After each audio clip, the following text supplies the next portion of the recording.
Okey geng, so hari ni Peugeot telah melancarkan 3 buah skuter terbaru dan nampaknya permainan skuter masih belum berakhir. Model pertama adalah Speedfight 4 Plus. Yang ini datang dengan tanda harga starting from RM9,990.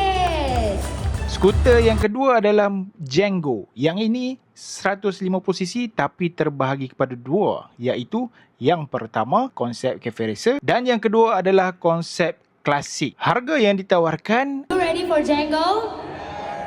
Yes, so the first one, the classic 150. Let's go. Ringgit Malaysia 14,990 ringgit. What about the Cafe Racer 150? Let's go. 16,990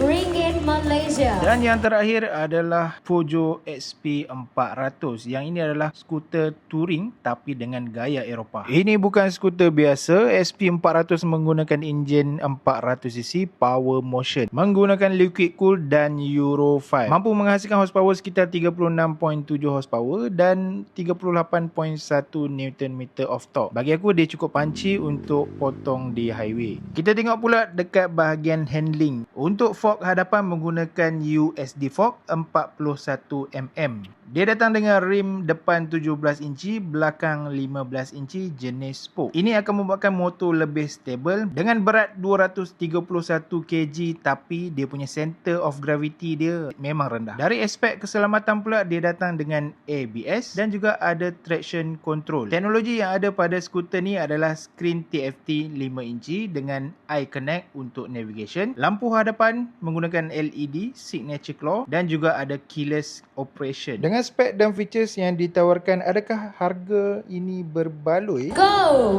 43,990 ringgit. And for the Peugeot Oliven package for XP400, you will get the free Peugeot top box and crash bar worth 2,000 ringgit. Another round of applause. Jadi apa kata anda tentang motor terbaru daripada Peugeot ni? Cuba komen dekat bawah. Kita jumpa di next video. Bye bye.